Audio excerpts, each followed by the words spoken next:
rapaziada, estamos aí nessa terça-feira, dia 19/5, e vamos começar agora mais uma aula de História Geral com este que vos fala, o professor Rafinha. Vamos começar hoje, gente, o capítulo, a aula 10 do livro 5 frente A, perfeito? Depois vai vir mais algumas especificações para vocês aí na nossa vinhetinha. E hoje nós vamos trabalhar com o início da modernidade. Os últimos vídeos e as últimas aulas que nós trabalhamos foi ao final da Idade Média, né, o período medieval. Hoje nós vamos adentrar no período da modernidade, da Idade Moderna, onde a principal característica moderna da Europa Ocidental é o Ancien Régime, né? É o antigo regime, perfeito? Mas antes de nós entrarmos nessa modernidade, vamos ver aí como é que estava a Europa lá no finalzinho do século XIV, início do século XV. Um período onde o feudalismo está se acabando, está sendo sepultado. Perfeito? Bom, lembrem-se vocês que a principal característica política da Idade Média Ocidental é a fragmentação do poder político.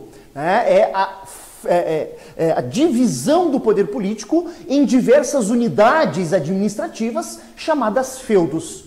Então aqui eu fiz um desenho para vocês, bem tosco, diga-se de passagem, onde nós temos a Europa Ocidental e a divisão feudal em feudos. Cada feudo tem poder político e militar local. Esse poder político e militar da localidade, do feudo, é exercido pelos senhores feudais. Só que lá no final do século XIV, início do século XV, o sistema feudal ele está entrando em colapso. O sistema feudal ele está se terminando, ele está se acabando. Ele está numa crise sem precedentes. Nós vamos ver aí nesse quadro de crise peste, fome, guerras, revoltas sociais, como dos Jacquieres, né? De John Ball. E aí o que vai acontecer? Qual que vai ser a saída para essa crise do feudalismo? Nós vamos ver então um processo de centralização do poder político. Né?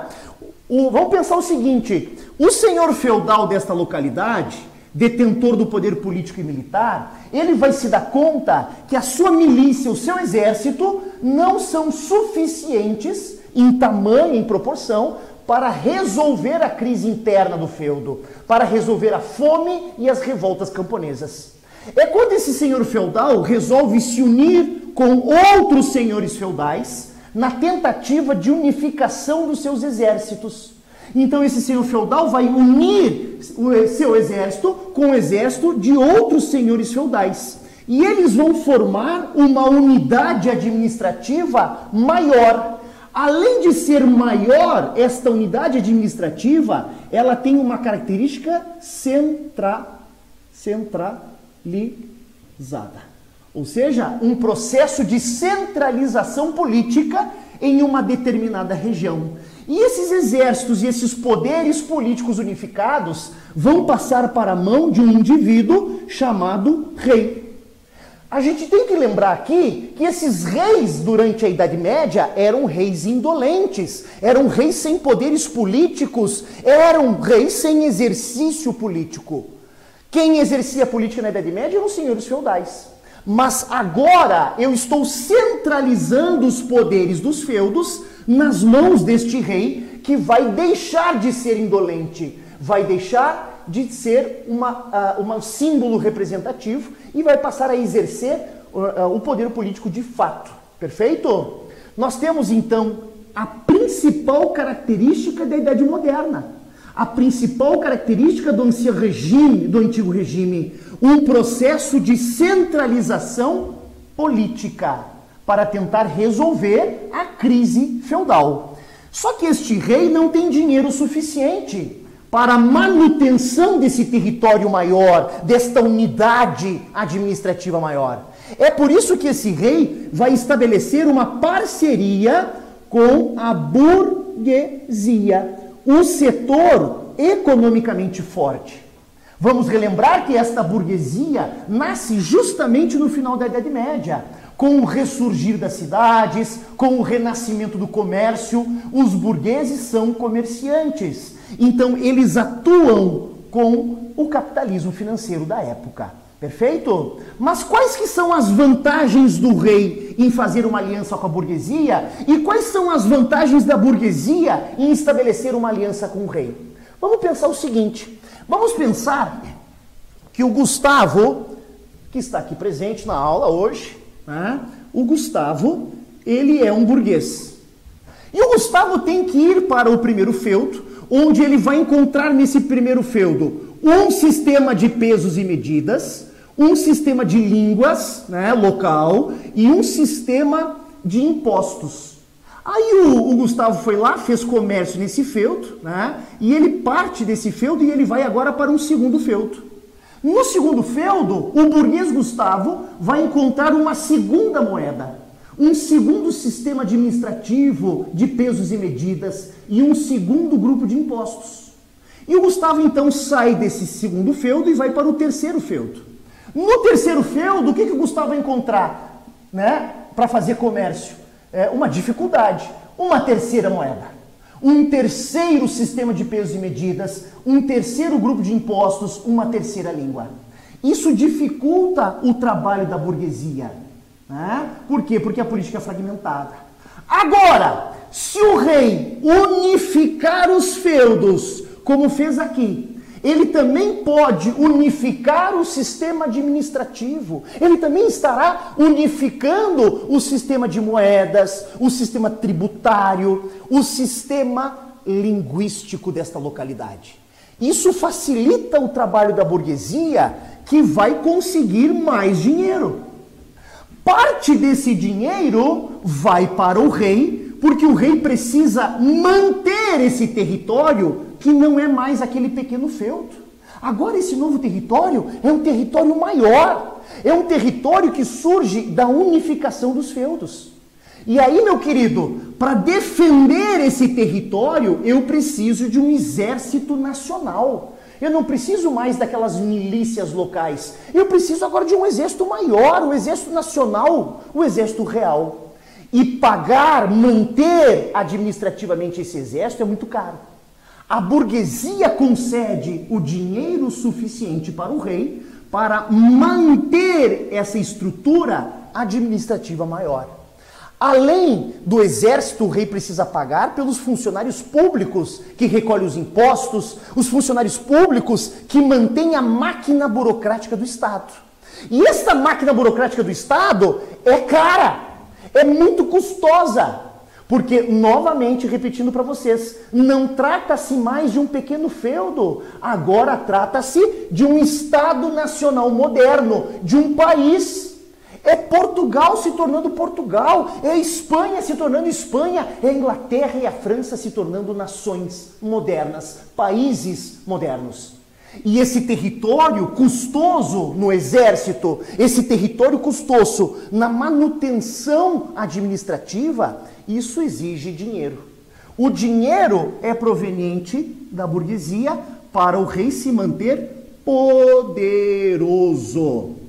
Perfeito? Então hoje nós vamos trabalhar com o final do feudalismo e o início da modernidade. E a principal característica, centralização do poder político, o abandono da fragmentação dos feudos e a construção, a constituição de estados nacionais modernos. Portugal, Espanha, Inglaterra, França se tornando estados nacionais. Então, pessoal, vamos trabalhar com a Idade Moderna. Esta era que acaba logo após a Idade Média e acaba com o início da Idade Contemporânea. Então, o nosso corte temporal, que nós vamos abordar hoje dentro da Idade Moderna, ela vai de 1453, que seria a conquista de Constantinopla pelo exército turco-otomano, até 1789, na Revolução Francesa. Então, nós temos aqui um corte temporal chamado Idade Moderna. E os países europeus desse período, os países da Europa Ocidental desse período, se organizam de acordo com um sistema que nós vamos intitular Ancien Régime, ou Antigo Regime. O Antigo Regime, então, é nada mais, nada menos que o modelo de organização dos países europeus durante o período da modernidade. Tá? Nós vamos ver aí, dentro desse Antigo Regime, características políticas, econômicas e sociais, tá? Que caracterizam a organização europeia. Por que então 1453? 1453, a conquista de Constantinopla pelos muçulmanos seljúcidas, ela é um marco histórico para o início da modernidade. E esta modernidade, ela se finda, ela se acaba definitivamente em 1789, esse é o marco final, né, com a Revolução Francesa, inaugurando uma nova era, a contemporaneidade.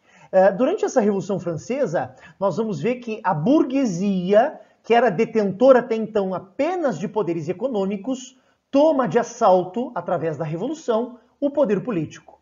E a partir de 1789, a burguesia francesa, né, e também a burguesia europeia como um todo, além de ser detentora dos poderes econômicos, passa também a ser detentora do poder político. Tá? Ao longo de toda a história moderna, a burguesia é um setor rico, um setor que tem acesso ao poder financeiro, mas não tem acesso ao poder político, está à margem do poder político. Perfeito? É por isso que nós chamamos a Revolução Francesa também de Revolução Burguesa, porque ela tem como vanguarda, ela tem como processo revolucionário um processo burguês, ou seja, um processo conduzido pela burguesia.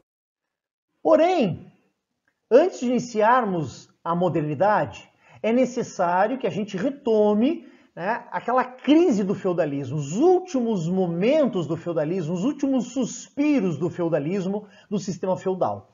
Bom, a crise do feudalismo, ela se acelera, ela se acentua a partir do século XIV, através daquela tripartição, né, daquele tripé maldito, aquele tripé que compõe a crise do século XIV, que eu gosto de chamar de tripé do capiroto, o tripé do diabo, né? Composto pela peste, a peste bubônica, a fome, a grande fome e as guerras do século XIV. Tá? Nós vamos ver que essa peste, essa fome e essa guerra vão sepultar o sistema feudal. Né? Eles estão demonstrando que esse sistema feudal está chegando no fim, que ele não dá conta mais dele mesmo. Tá? Bom, esta crise do século XIV, peste, fome e guerra, vai levar, obviamente, a uma diminuição da população, né? Principalmente da mão de obra, da mão produtiva, né? Do trabalhador europeu desse período. Nós vamos ver que em algumas regiões da Europa vai haver um recrudescimento da escravidão, um recrudescimento da servidão, mas em outras localidades vai haver uma diminuição das relações servis, ou seja, as obrigações servis, elas diminuem, libertando alguns servos desta condição feudal. Isso está, o que eu estou querendo dizer é que o sistema feudal está sendo sepultado, o sistema feudal está se terminando, tá? E obviamente que com a fragilidade do sistema feudal, né, o seu principal elo, né, o elo militar, aquele que garante o sistema feudal, os senhores feudais, a nobreza, ela perde força, ela perde importância. E quem vai ganhar a importância? Né? Quem que vai substituir esse vácuo deixado pelos senhores feudais? O rei. O rei, que como nós já vimos na introdução, ele é um rei absolutista, ele é um rei com poderes absolutos, ele é um rei que está concentrando poderes nas suas mãos. Eu não estou querendo dizer aqui para vocês que a nobreza feudal, que vai também compor a Idade Moderna, ela perde completamente o poder. Não é isso. Tá? Se nós tivermos uma hierarquia de poder, quem está no topo, né, da pirâmide hierárquica, né, do setor hierárquico mais poderoso, é o rei. Os senhores feudais, que eram muito mais poderosos no período anterior, eles vão apenas descer um degrau da hierarquia do poder. Isso quer dizer que eles não perdem completamente o seu poder, mas eles abrem espaço para um novo agente político, o rei absolutista. A mesma coisa ocorre com a Igreja Católica. A Igreja Católica era a instituição mais poderosa da Idade Média, o período anterior à modernidade. A Igreja Católica era detentora do poder do céu e do poder da terra, do poder atemporal e do poder temporal. Mas agora na modernidade, a Igreja Católica, ela desce um degrau do poder da hierarquia, do poder político hierárquico, e quem vai substituir a Igreja Católica são os reis absolutistas. Esse passa a ser o nosso personagem central da política, tá? Bom, quem fica no lugar da Igreja Católica são os reis. E ao mesmo tempo, né, que esses senhores feudais, né, esses poderes locais medievais vão se tornar agora uma nobreza parasitária na Idade Moderna, né, a Igreja Católica também perde poder, nós vamos ver que ao mesmo tempo a burguesia ela vai viver um processo de ascensão, um processo de progresso, de crescimento e de desenvolvimento, tá? Dentro de um contexto que nós chamamos de capitalismo comercial. A gente sabe então que essa burguesia e esse capitalismo comercial, eles nascem lá no final da Idade Média, um período que nós denominamos Baixa Idade Média. Mas ao longo da Idade Moderna, a burguesia ela continua crescendo, ela continua se desenvolvendo, perfeito? E é ela que vai entregar para o rei o poder econômico, né, ou as finanças necessárias para a manutenção deste poder real, perfeito? Repetindo então o que eu disse anteriormente, a característica política, econômica e social dos estados europeus durante a modernidade, nós vamos chamar de antigo regime. Rafa, por que nós chamamos de antigo regime? Esse é um termo em francês, né, o ancien régime, que ele basicamente traz a ideia de um regime, não é uma dieta, um regime é um modelo de organização político, ou seja, a forma de organização política do Estado.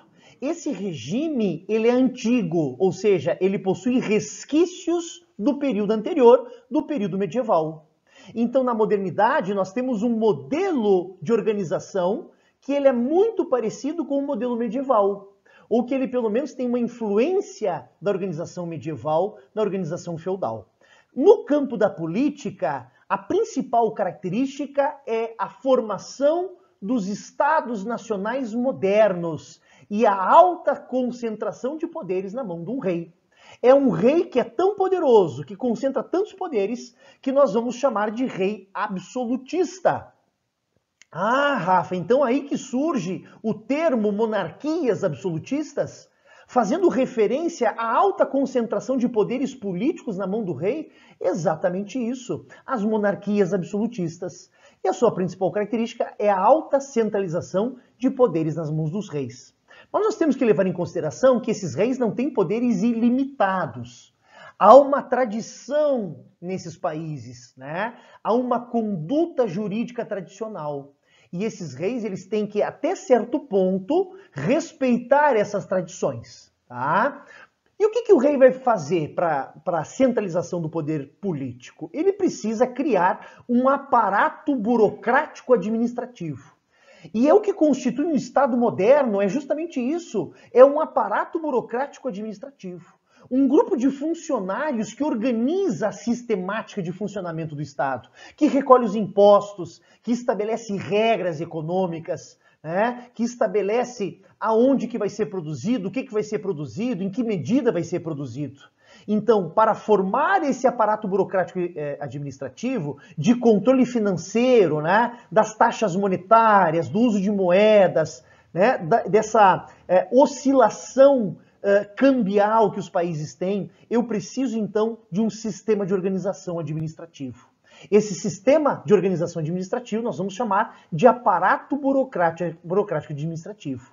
Então, quer dizer que embaixo desse rei superpoderoso, eu tenho um grupo de funcionários que mantém a organização administrativa do Estado. E sem essa organização burocrática administrativa, o rei não consegue a centralização política.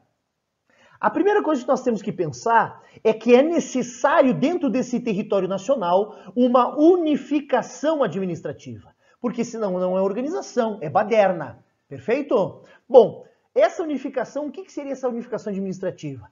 Eu preciso ter uma moeda única dentro do reino, para facilitar as transações comerciais. Eu preciso de um imposto único, né? Ou que tenha pelo menos uma harmonia entre os impostos cobrados nas regiões. Por quê? Porque é um único aparato que está cobrando, é um único sistema que está cobrando, né? Eu não posso criar vários sistemas de cobrança, porque senão a coisa não funciona, tá? Eu preciso constituir leis, né? Eu preciso ter um exército nacional para defender esse território, que não é mais aquele pequeno feudo medieval, agora é um Estado nacional, né, que surge da aglomeração de feudos. Eu preciso de um sistema de pesos e medidas para facilitar o processo comercial.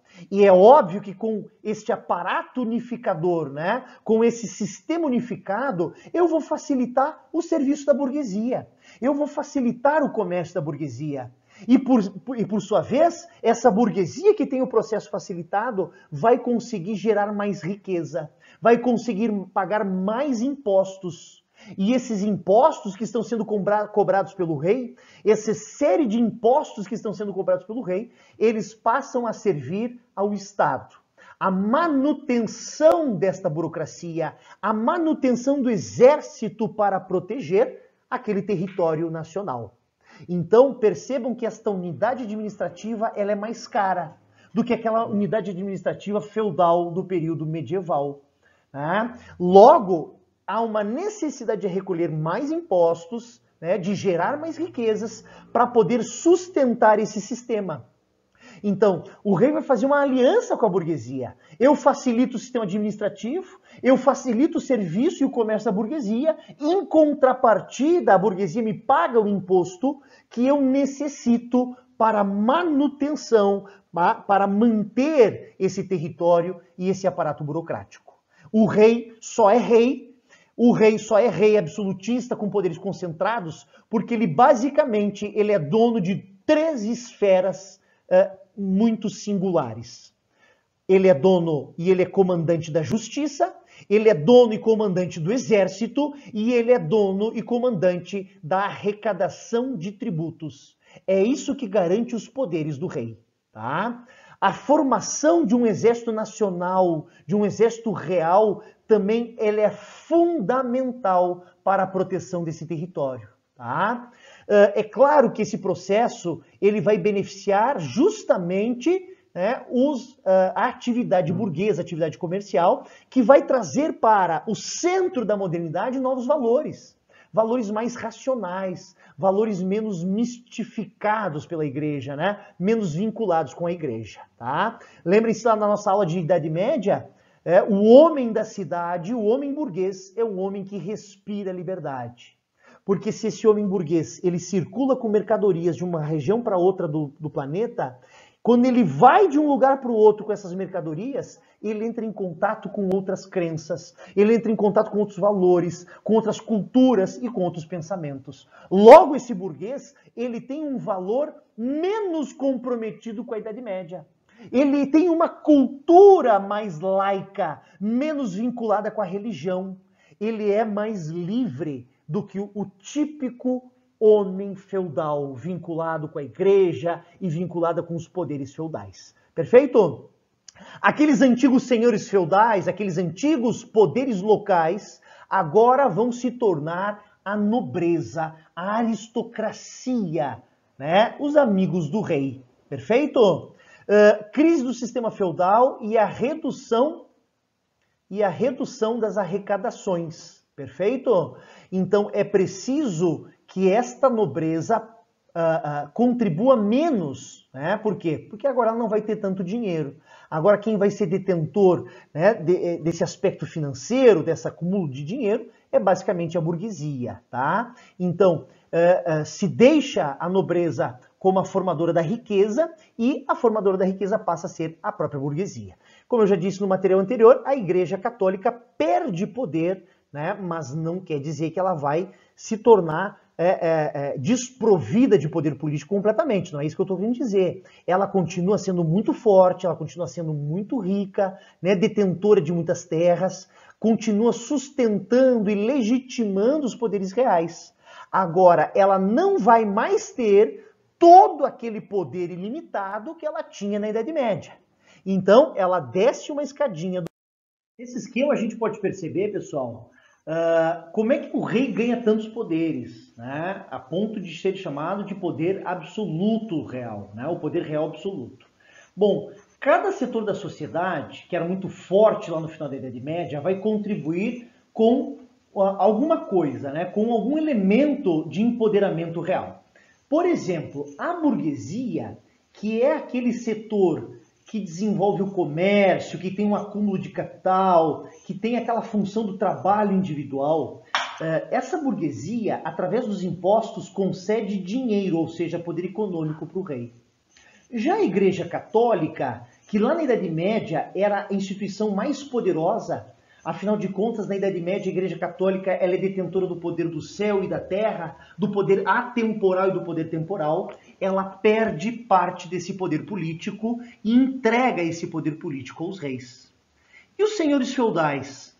Qual que é a função medieval dos senhores feudais? Basicamente, a atribuição de ser belatores, ou seja, eles dominam o campo bélico, o campo militar. Eles são detentores do poder militar, do poder do exército.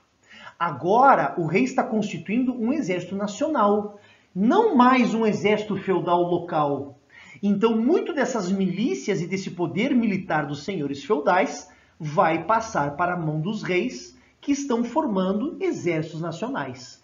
Então, poder militar, poder político e poder econômico. A burguesia concedendo poder econômico, a igreja poder político e os senhores feudais o poder militar. E aí nós vamos ver que esse rei, ele não faz academia, ele não faz supino, mas ele está passando por um processo de hipertrofia de poderes. Eu sei que a piada é ruim, mas eu faço ela de propósito. Eu sei que vocês na hora da prova vão lembrar dessa piada ruim, tá? A hipertrofia de poderes por parte do rei. E aqui nós temos um exemplo, do maior rei absolutista da Europa moderna. O maior exemplo de absolutismo monárquico é esse cara que vocês estão vendo aí na imagem, o famoso Rei Sol, o rei Luís XIV. O rei Luís XIV, ele mandou construir no interior de Paris, ali em torno de 80 quilômetros de Paris, na região de Versalhes, ele mandou construir um palácio que era tão luxuoso, que foi durante séculos o palácio mais luxuoso da Europa e do mundo. Por que que Luís XIV mandou construir esse palácio tão luxuoso, Rafa? Pelo simples, não basta dizer que tem o poder total, tem que demonstrar simbolicamente que tem o poder total. Então ele manda construir aquele palácio de grandes proporções, luxuosíssimo, para demonstrar simbolicamente que ele é o próprio poder político. Tanto que ele vai proferir uma frase muito famosa, o Estado sou eu. É a personificação do Estado na imagem de Luís XIV. Aqui nós temos uma prerrogativa do absolutismo. Estado, governo e rei se misturam de tal forma que um não sabe onde começa um quando termina o outro. É como se fossem duas coisas intrínsecas, reis e Estado. Perfeito? O rei é o próprio Estado em forma de pessoa. O rei é a própria personificação do Estado. Perfeito? Só que não basta eu chegar lá e dizer, galera, eu sou rei. Eu preciso demonstrar de forma simbólica, de forma teatral, ou seja, de forma cênica, que eu sou o rei e que eu sou todo-poderoso. Aí nós temos aí alguns teóricos do absolutismo, como por exemplo o Baudin, onde eles vão dizer que o poder do rei emana de Deus. Aí tu imagina que chega lá um qualquer um e diz, não, o poder é meu. Eu disse, mas tu é um cara simples da sociedade, como é que Deus te escolheu para ser o representante? Então eu preciso usar uma peruca, como essa peruca que o Luís XIV está usando, eu preciso usar um sapato de salto, um sapato de salto, para poder ficar mais alto, para demonstrar simbolicamente, teatralmente, essa questão do simbologia do poder, certo? Essa roupa pomposa, o báculo que representa o poder político, a espada que representa a nobreza do outro lado.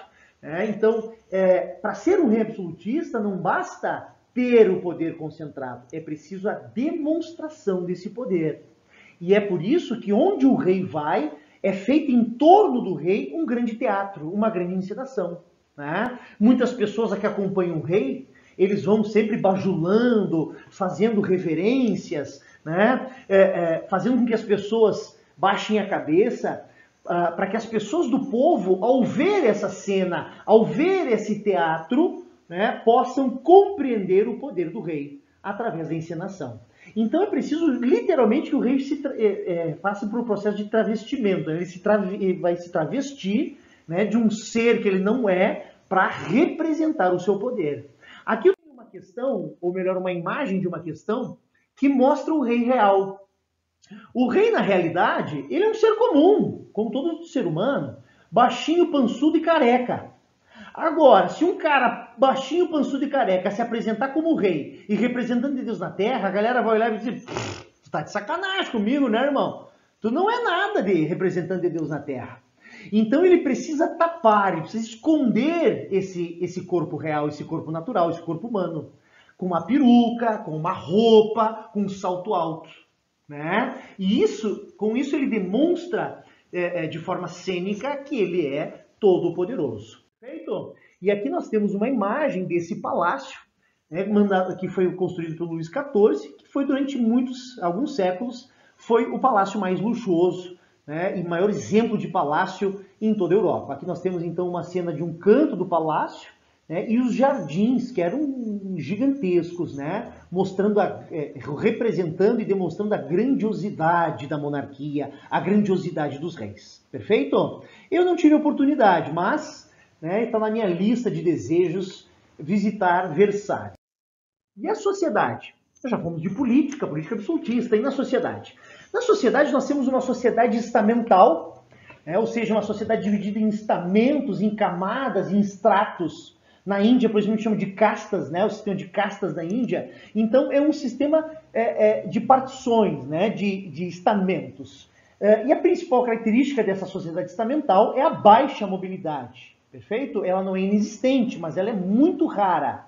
Isso quer dizer que se a pessoa nasceu num estamento inferior, né? Ela dificilmente vai atingir aquele estamento superior, dos privilegiados. Assim como uma pessoa que nasceu num estamento privilegiado, entre os ricos, ela dificilmente vai cair para um estamento dos mais pobres. Mas a principal característica desta sociedade estamental não é a baixa mobilidade, e sim a desigualdade. É uma sociedade de privilégios. Aqueles setores mais abastados, aqueles setores mais ricos, vão ter privilégios de não pagar imposto, de não respeitar ou não seguir as leis. Já os setores menos abastados, mais pobres da sociedade, vão ter a dureza da justiça real, vão ter a dureza dos impostos reais. Perfeito? Se nós pegarmos o Brasil, por exemplo, na atualidade, nós temos uma Constituição que ela foi desenvolvida lá em 1988, logo após a ditadura militar. E uma das prerrogativas da Constituição brasileira e de grande parte das constituições do mundo ocidental é o fato de nós termos uma Constituição com bases iluministas, né? No justnaturalismo iluminista. Todos nascemos iguais perante a lei. Perfeito? Ah, Rafa, mas na prática não é assim que ocorre. Não, na prática eu sei que não é assim que ocorre. Mas no papel, né, na prerrogativa do pensamento constitucional, nós temos uma igualdade, sim, um conceito de igualdade. Isso quer dizer que não me interessa se eu sou uma pessoa pobre que dirige um Fuca 73, ou se eu sou uma pessoa muito rica que dirige um Ford Fusion zerinho. Todos têm que parar no sinal vermelho, independente se tem um Fusion ou independente se tem um Fuca.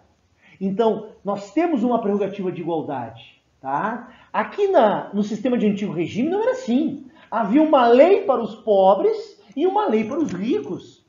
As pessoas não nascem iguais, né, em possibilidades. As pessoas não nascem iguais de forma alguma. Só que isso não é uma convenção social, isso não é um costume, isso é institucionalizado pelo Estado. O próprio Estado institucionaliza a desigualdade, né? O próprio Estado cria leis que garantem os privilégios de alguns, né, e em detrimento de outros. Perfeito? Então esses privilégios são jurídicos, políticos e tributários. Né? As camadas mais abastadas têm esses privilégios, né? Tem uma lei especial, mais amena, mais tranquila, não precisa pagar imposto, né? Pode participar da política até certo ponto. Já as camadas menos abastadas, mais pobres, tem uma lei que é muito mais dura. Tem um imposto ou uma carga de tributação que é muito mais pesada.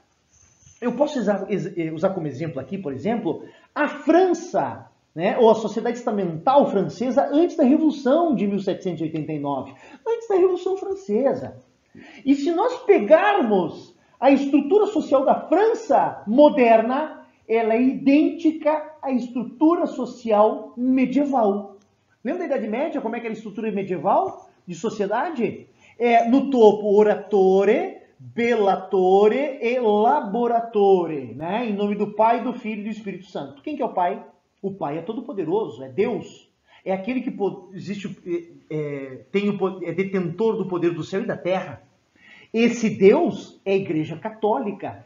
Por isso que a Igreja, o clero, estão no primeiro estamento. Em nome do Pai e do Filho. Quem que é o Filho? Filho é Jesus, que morreu na cruz para nos salvar. Qual é o setor da sociedade que defende a sociedade medieval, que protege? São os belatores, são os senhores feudais, a nobreza.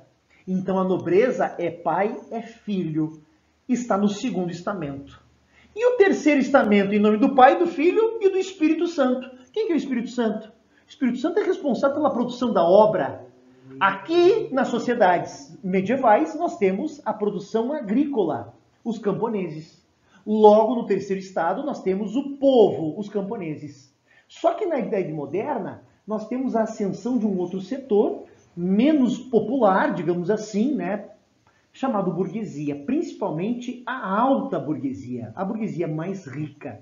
Tá? Então, se nós pegarmos a estrutura de sociedade feudal, ela é idêntica à estrutura da sociedade francesa na modernidade. Primeiro, segundo e terceiro estado. Perfeito? Só que o terceiro estado na modernidade, diferente do terceiro estado medieval, ele é mais heterogêneo. Ele tem uma composição mais diversificada. Nós temos aqui, por exemplo, na França, os sans-culottes, que é um setor urbano mais popular, mais urbano. Nós temos os camponeses, que é um setor popular campesino. Nós temos a alta burguesia, a burguesia rica. Nós temos a baixa burguesia, a burguesia mais moderada, não tão rica. Perfeito? Então a composição na modernidade, né, do terceiro estado é uma composição mais diversificada. Isso justifica, inclusive, o termo ancien regime, o termo de antigo regime. Porque se eu digo que é um modelo de organização que tem resquícios medievais, se eu disser para vocês que a sociedade moderna é muito parecida ou quase idêntica com a sociedade medieval, isso é próprio ancien regime. Perfeito? Vamos lá então. E na economia? Então vimos política, concentração de poderes na mão do rei, vimos sociedade, né, sociedade estamental estratificada, baixa mobilidade e desigualdade, sociedade de privilégios, e na economia. Na economia nós temos o mercantilismo, o modelo econômico dos estados modernos, dos estados europeus modernos, é o mercantilismo, que é muito mais do que uma política econômica. O mercantilismo é um conjunto de ações que são determinadas pelos reis, que a economia como a economia deve seguir. Perfeito? Bom, tu está dizendo que tem determinação do rei de como a economia deve ser conduzida, de como a economia deve ser organizada. E se há intervenção do rei, é porque esta economia ela tem forte intervenção do Estado. Se nós pegarmos o caso do Brasil na atualidade, nós temos um primeiro-ministro, ou ministro da Economia, chamado Paulo Guedes, o famoso posto Ipiranga. E eu não vou entrar no mérito aqui da questão, né, do julgo de valor, se é bom, se é ruim, não nos interessa nesta aula de hoje, tá? Mas o Paulo Guedes tem uma política liberal, uma política, né, econômica onde o Estado se afasta da economia. A gente chama de Estado mínimo. Né? É baseada na teoria de um economista escocês chamado Adam Smith, onde ele diz que uma mão invisível, uma mão que a gente não vê, leva o mercado a se regular por conta própria. Esse é o Estado liberal, né, que está sendo implementado por Paulo Guedes no Brasil. É um Estado onde o Estado se minimiza, se afasta da economia e deixa a economia andar com as suas próprias pernas, com liberdade. É o laissez-faire, laissez-passer, deixa fazer, deixa acontecer.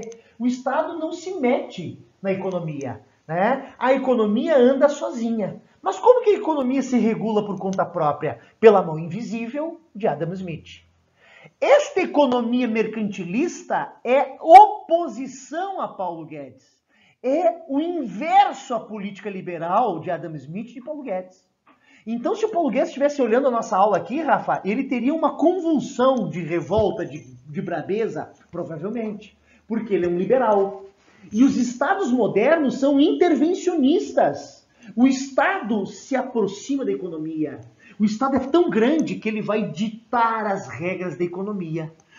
O Estado vai gerenciar o caminhar econômico. O que vai ser produzido? O Estado que decide. Aonde que nós vamos produzir? O Estado que decide. Quantidade, valores, preços, salários, tudo é determinado pelo Estado. Então, o Estado muito intervencionista, tá? Esse modelo econômico mercantilista vai ser utilizado pelos países europeus, mas principalmente por Portugal, Espanha, Inglaterra, França e faltou aqui Holanda, tá? São os países mais mercantilistas. E qual que é o objetivo, né, desse conjunto de regras que compõem a política econômica dos Estados modernos? O objetivo é fortalecer a economia local, fortalecer os impérios reais, ou seja, as monarquias reais, o próprio poder do rei, tá? Mas a economia dos impérios. Impulsionar o desenvolvimento e o crescimento da burguesia através daquelas companhias, né, meio estatais e meio privadas, né? A famosa Companhia das Índias Orientais, Companhia das Índias Ocidentais, né? Por exemplo, são companhias que elas têm uma parte do capital privado da burguesia e uma parte, né, do gerenciamento do Estado. Selando o que nós vimos no material anterior, a parceria, o elo, a aliança entre reis e burguesia. Tá? Em que contexto do capitalismo nós estamos vendo que está se desenvolvendo esse mercantilismo? É o contexto do capitalismo comercial. Perfeito? Vamos lá então. Rafa, então quais são os princípios gerais do mercantilismo? O primeiro é metalismo, também pode ser chamado de bulionismo. Concentração de metais preciosos no reino. Quanto mais metais preciosos eu tiver concentrado no meu reino, maior é o sinal da prosperidade econômica, do crescimento econômico. Tá? O segundo ponto que nós temos aqui, então, primeiro ponto, metalismo, bulionismo. Segundo ponto, balança comercial favorável. Eu preciso vender e comprar o mínimo possível. Vamos pensar como exemplo aqui o Rafa. O Rafa mora aqui na casa dele com a esposa dele, a Verônica. Perfeito? Então o Rafa resolve comprar mais coisas para casa. Ele resolve comprar, entra lá no aplicativo do Mercado Livre, compra. O Rafa, no final dessas compras, vai ficar mais pobre e menos rico. Agora, se o Rafa resolver vender tudo que ele tem na casa dele, cadeira, mesa, computador, ele vai ficar mais rico. Vai ficar sem as coisas dele, mas vai ficar mais rico. Então, esta é a lógica que eu preciso vender mais e comprar menos, para manter uma balança comercial favorável, um superávit favorável. Perfeito? Esse modelo é mais utilizado basicamente por Inglaterra e Holanda, que a gente vai chamar de comercialismo. Já o metalismo, citado anteriormente, vai ser mais desenvolvido por Portugal e Espanha, o bulionismo. E o protecionismo. Gente, o protecionismo ajuda a explicar o que eu falei para vocês no slide anterior. Intervenção do Estado na economia. O Estado interventor, o Estado coloca regras na economia.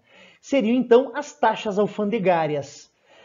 O cara olha para o Rafa e diz, Rafa, por que o tênis importado é mais caro que o tênis nacional? Aí o outro responde, porque o tênis importado é melhor do que o tênis nacional. Nem sempre. Nem sempre o produto importado é melhor que o produto nacional. Mas quase sempre o produto estrangeiro é mais caro que o produto nacional. Por quê? Porque é melhor qualidade? Não. Porque há um imposto maior sobre o produto estrangeiro. Esse imposto que é colocado sobre o produto estrangeiro obriga o produto a ficar mais caro no mercado. Quando eu vou lá comprar um tênis, eu vou dar preferência de comprar o mais barato e não comprar o mais caro. Eu vou comprar o nacional, beneficiando a indústria de tênis nacional, e não vou comprar o importado, né? desbeneficiando, digamos assim, a indústria internacional de tênis. Perfeito? Então eles começam a colocar taxas alfandegárias, impostos sobre produtos estrangeiros para garantir o consumo interno desses produtos nacionais, para facilitar a venda desses produtos nacionais. Perfeito? Para estimular a compra dos produtos nacionais e desestimular a compra dos importados, beneficiando a indústria interna. Perfeito? Política intervencionista, já expliquei para vocês. Forte intervenção do Estado na economia, com taxações, estímulos a empresas, controle de preços e de quantidades e de qualidades. Tá? Outra questão é colonialismo. Quanto mais essas monarquias absolutistas conquistassem colônias fora da Europa, mais ricos seriam esses estados monárquicos europeus. Então é preciso que a França conquiste territórios fora da França, né, colônias fora da França. É preciso que Portugal e Espanha, a partir da expansão marítima, conquistem, né, mais colônias e mais territórios coloniais fora da Europa. Por quê? Porque essas colônias vão fornecer muitas coisas lucrativas para a Europa. Essas colônias, principalmente na América, vão fornecer produtos tropicais que não consigo produzir na Europa por causa do clima frio, né? Lá no Brasil, lá na América Hispânica, lá no Caribe, nas haciendas do Caribe, eu consigo plantar, né, produto tropical como cana-de-açúcar. Isso vai beneficiar, né, essa matéria-prima que é impossível de ser plantada na Europa, sendo levada para o continente europeu. Mercado consumidor para as manufaturas europeias. Quem que pode comprar as manufaturas da Europa? Os habitantes da América, que não produzem a sua própria manufatura em larga escala. Tá? Então, além de matéria-prima tropical e além de mercado consumidor, essencialmente fonte de ouro e prata. Os espanhóis e os portugueses, primeiro os espanhóis e depois os portugueses, a partir de 1693, encontraram em territórios americanos grandes jazidas de ouro e prata, que eram, obviamente, levadas pelos galeões espanhóis da América para a Europa. Tá? Rafa, então eu entendi, é a relação entre Portugal e Brasil, é a relação entre Europa e América, é a relação entre metrópole e colônia. A metrópole sempre explorando a colônia com uma economia paralela, com uma economia adjacente, perfeito? Mas quais são as regras do jogo? Quais são as regras, quais são os direitos e os deveres dessa relação que está sendo estabelecida entre metrópole e colônia? Essas regras são estabelecidas por aquilo que nós chamamos de pacto colonial. Rafa, então eu entendi. O pacto colonial é um acordo, é um contrato que vai dizer quais são as prerrogativas da metrópole e quais são as prerrogativas da colônia. E esse contrato, ele é monopolista. Ele traz a ideia de exclusivo comercial, que quem tem o direito exclusivo de comercializar com a colônia é a sua metrópole. Só quem pode estabelecer comércio de compra e venda com o Brasil é Portugal. Mas se a Inglaterra quiser comercializar com o Brasil, não pode. Tem que negociar primeiro com Portugal para depois negociar com o Brasil. Então é como se as colônias fossem prisões. É como se elas estivessem fechadas para a sua colônia. Tanto que a gente vai dizer que quando a família real portuguesa chega no Brasil em 1808, se quebra o pacto colonial, se quebra essa prisão. Porque o Brasil passa a ser sede de Portugal e o Brasil passa a poder, né, a ter o poder de negociar com todas as nações consideradas amigas. Tranquilo, gente? Vamos lá. Agora nós vamos aprofundar, para finalizar o nosso vídeo de hoje, nós vamos aprofundar, então, os tipos de mercantilismo. Tá? Como eu já disse para vocês, o mercantilismo adotado por Portugal e Espanha é chamado de metalismo ou bulionismo, tá? Acúmulo de metais preciosos, esses metais preciosos provindos da América. O comercialismo, tá? Ou a balança comercial favorável, adotado principalmente por Holanda e por Inglaterra, onde eles vão incentivar a construção de uma marinha mercante muito poderosa. Na realidade, essa é uma lógica de todos os estados absolutistas da modernidade. Os estados absolutistas da modernidade, eles estão constituindo as marinhas. Então, eles estão construindo marinhas, incentivando as marinhas para que essas marinhas sejam muito poderosas. Se eu preciso fazer comércio no mundo, e tá cheio de pirata e corsário no mundo, o que eu preciso? Eu preciso de uma marinha forte para garantir esse comércio. Na Inglaterra, por exemplo, a partir do ato de navegação de 1651, é que Oliver Cromwell, né, o Lorde Protetor da República Puritana na Inglaterra, assina um acordo onde os holandeses deixam de fazer o comércio para os ingleses e quem passa a fazer o comércio para os ingleses são os próprios ingleses. Isso vai fazer com que o dinheiro, em vez de ir para a Holanda, fique na Inglaterra. E esse dinheiro passa a ser aplicado na marinha mercante inglesa, que vai se tornar, nos séculos posteriores, a maior marinha de todos os tempos. Os espanhóis, por exemplo, com o dinheiro do ouro e da prata vindo das Américas, constituíram uma incrível armada de Filipe II. A incrível armada era uma esquadra de guerra espanhola, que era a esquadra mais temida de todos os tempos, né? Napoleão tentou invadir a Inglaterra, não conseguiu, por causa da marinha inglesa. O Hitler começa a Segunda Guerra Mundial dominando a Dinamarca e a Noruega.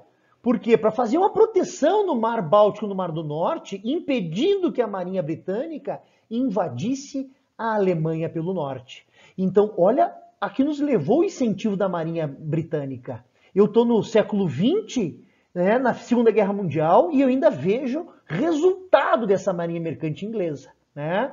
E para terminarmos, nós temos aqui dois elementos. Primeiro, o colbertismo, que vem do ministro da Economia francês na época, o Jean-Baptiste Colbert, e ele vai estimular a produção de artigos de luxo, como cerâmica, vidros, joias, perfumes. E é claro que os franceses levam matéria-prima para a França, eles vão manufaturar essa matéria-prima, transformando-a em produtos de luxo, ou seja, um produto que tem muito valor agregado. Quando eles vendem para a burguesia europeia, eles ganham muito dinheiro. Aí que vem a fama dos franceses serem chiques, de serem refinados. Gente, no século XIX, a língua oficial do mundo era o francês. Se hoje a língua oficial do mundo é o inglês, na época era o francês. Justamente pelo colbertismo, pelo incentivo a produtos de luxo, certo? Na região de Pelotas, há uma homofobia, né, muito grande, que diz que o pelotense é homossexual. Isso é de uma tradição gaúcha, daquela produção de charque em Pelotas, onde esses donos das charqueadas, muito ricos, enviavam seus filhos estudar na Europa, na França, porque era chique. Quando o filho do granjeiro, né, do charqueador, voltava da França para Pelotas, ele vinha falando francês, fazendo biquinho, usando roupas francesas. E aí, os gaúchos grossos, né, conservadores, e aí cria homofobia quanto ao pelotense, tá? Então, aqui nasce o colbertismo, certo? A produção de artigos de luxo. E o cameralismo. O cameralismo surge no que era na Idade Média as ligas hanseáticas, ou seja, um conjunto de cidades lá no norte da atual Alemanha. Nesta época da modernidade não há Alemanha, a Alemanha só se constitui como Alemanha em 1871, ou seja, é o último país do mundo a se tornar um país unificado, a se tornar um Estado moderno. Nesta época, a Alemanha era uma confederação de estados e de reinos. Nós vamos chamar essa confederação de reinos de Sacro Império Romano Germânico. Perfeito? O que acontece é o seguinte, eles vão organizar essas cidades comerciais criando padrões de comércio na região. Padrões de moeda, padrão de cobrança de impostos, para facilitar o comércio de produtos nessa região norte da Itália. E aí que nasce, então, o cameralismo, do alemão Kammer, que significa tesouro real, ou seja, o benefício que nós estamos dando ao tesouro real. O benefício que nós estamos dando para o enriquecer dos reis e das monarquias, aqui no caso, o Sacro Império Romano Germânico. Vou ler para vocês rapidinho. Adotado pelo CIRC, o Sacro Império Romano Germânico, sem a formação de um Estado moderno, ou seja, não é a Alemanha, viu, gente? É uma confederação de reinos. Os príncipes germânicos estabeleceram uma liga comercial entre as antigas cidades hanseáticas. O objetivo era integrar as regiões de manufatura com as regiões agrícolas. promovendo um intercâmbio comercial entre as regiões, né? E conter a chegada de produtos estrangeiros na região. Perfeito? Cameralismo de Câmer Tesouro Real. Ficamos assim, então. Próxima aula vamos ver os teóricos do absolutismo, Thomas Hobbes e Nicolau Maquiavel, dois grandes exemplos. Gente, muito obrigado pela atenção de vocês. Grande beijo no coração.